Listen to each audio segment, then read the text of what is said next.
श्री गणेशाय नमः। श्री सीताराम चंद्राभ्यां नमः। महर्षि वाल्मीकि प्रणीत रामायण से उद्धृत सर्ग संख्या 23-24 सप्तम प्रकरण। सरयू के तट पर रात सुखपूर्वक बिताकर प्रातः काल की संध्या तर्पण गायत्री मंत्र का जप करके श्री राम और लक्ष्मण विश्वामित्र को प्रणाम किए। तत्पश्चात वह तीनों आगे चल दिए। कुछ दूर जाने के बाद एक गंगा और सरयू के शुभ संगम पर पहुंच गए। संगम के पास ही एक पवित्र आश्रम था। उस आश्रम के विषय में श्री राम ने विश्वामित्र से जिज्ञासा की। विश्वामित्र ने बताया कि यह आश्रम शिव का है, जहाँ उन्होंने नियम पूर्वक तपस्या की। एक दिन वह मरुदगणों के साथ कहीं जा रहे थे तो काम ने उन पर आक्रमण कर दिया। भगवान रुद्र ने रोष भरी दृष्टि से अवहेलना पूर्वक उसकी ओर देखा, जिससे उसके शरीर से समस्त अंग जीर्ण शीर्ण होकर गिर गए और उसका शरीर नष्ट हो गया। तभी से उसे अनंग कहा जाने लगा और इस देश को अंग देश कहा जाने लगा। इसमें रहने वाले सभी मुनिगण शिव के शिष्य हैं तथा इनके समस्त पाप नष्ट हो गए हैं। ये लोग हजारों वर्ष से यहाँ तपस्या कर रहे हैं। हम लोग आज इसी आश्रम में रात में रहेंगे।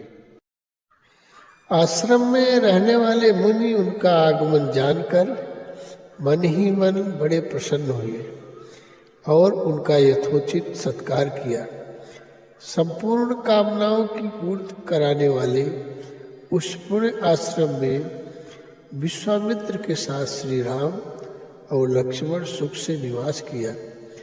तदनंतर निर्मल प्रभात काल में नित्य कर्म से निवृत्त होकर विश्वामित्र श्री राम और लक्ष्मण गंगा जी के तट पर आ गए। उस समय पुण्य आश्रम निवासी मुनियों ने एक सुंदर नाव मंगवाकर विश्वामित्र से कहा, महर्षि, आप इन राजकुमारों को आगे करके इस नाव पर बैठ जाइए, जिससे निर्विघ्न होकर मार्ग तय कीजिए। नदी के मध्य में तुमुल ध्वनि उठने के रहस्य के विषय में विश्वामित्र ने बताया कि कैलाश पर्वत पर एक सुंदर सरोवर है, जिसे ब्रह्मा जी ने अपने मानसिक संकल्प से प्रकट किया था। उसे मानस सरोवर कहते हैं। उस सरोवर से एक नदी निकलती है जो अयोध्यापुरी से सटकर बहती है। ब्रह्मसर से निकलने के कारण उसे सरयू कहा जाता है। उसी सरयू का जल गंगा जी में मिल रहा है। दो नदियों के जलों के संघर्ष से यह ध्वनि उत्पन्न हो रही है। अपने मन को संयमित करके इस संगम के जल को प्रणाम करो। दोनों भाइयों ने दोनों नदियों को प्रणाम किया और गंगा जी के दक्षिणी किनारे पर उतरकर जल्दी जल्दी कदम बढ़ाते हुए चलने लगे। कुछ ही दूर चलने पर श्री राम ने अपने सामने एक भयंकर बल देखा, जिसमें मनुष्यों के आने जाने का कोई चिन्ह नहीं दिखाई देता था। उन्होंने मुनिवर विश्वामित्र से पूछा, गुरुवर, यह बल तो बड़ा अद्भुत एवं दुर्गम है। यहाँ चारों ओर झिल्लियों की झनकार सुनाई दे रही है। भयानक बोली बोलने वाले पक्षी भीषण स्वर में चहचहा रहे हैं। भयानक हिंसक जंतु भरे हुए हैं। सिंह, व्याघ्र, सुअर और हाथी भी इस जंगल की शोभा बढ़ा रहे हैं। अनेक प्रकार के जंगली वृक्षों से भरा है। यह भयंकर वन क्या है? इसका क्या नाम है? उनके प्रश्न का उत्तर देते हुए विश्वामित्र ने कहा, नरश्रेष्ठ, पूर्व काल में यहाँ दो समृद्धशाली जनपद मलद और करुष देवताओं के प्रयत्न से निर्मित हुए थे। वृत्रासुर का वध करने के पश्चात देवराज इंद्र मल से लिप्त हो गए। क्षुधा ने उन्हें धर दबोचा और उनके भीतर ब्रह्म हत्या प्रविष्ट हो गई। तब देवताओं तथा तपोधन ऋषियों ने मलिन इंद्र को यहाँ गंगा जल से भरे कलशों द्वारा नहलाया तथा उनके मल और कारुष अर्थात क्षुधा को छुड़ाया। इस भूभाग पर देवराज इंद्र के शरीर से उत्पन्न हुई मल और कारुष को देखकर देवता लोग बड़े प्रसन्न हुए। इंद्र पूर्ववत निर्मल, निष्करुष, क्षुधाहीन एवं शुद्ध हो गए। तब उन्होंने प्रसन्न होकर इस देश को यह उत्तम वर प्रदान किया। ये दो जनपद संसार में मलद और कारुष नाम से विख्यात हो गए।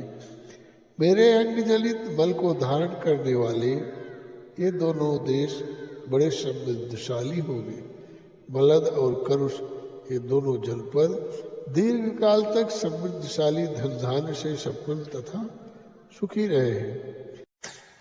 कुछ काल के बाद यहाँ एक इच्छानुसार रूप धारण करने वाली यक्षिणी आई, जो अपने शरीर में 1000 हाथियों का बल धारण करती है। उसका नाम ताटका है। वह शूल नामक दैत्य की पत्नी है। मारीच नामक राक्षस ताटका का ही पुत्र है। यह भयानक राक्षस और दुराचारी ताटका भी मलद और करुष दोनों जनपदों का विनाश करती रहती है। यह यक्षिणी 1.5 योजन अर्थात 12 मील तक के मार्ग को घेर कर रहती है। अतः हम लोगों को जिस ओर ताटका बल है उधर ही चलना चाहिए। तुम अपने बाहुबल का सहारा लेकर इस दुराचारिणी को मार डालो। मेरी आज्ञा से इस देश को पुनः निष्कंटक बना दो। इस रमणीय देश को उस यक्षिणी ने उजाड़ दिया है और वह आज भी अपने क्रूर कर्म से निवृत्त नहीं हुई है। क्रमशः प्रसंग जारी रहेगा। कृपया चैनल को सब्सक्राइब कर दें।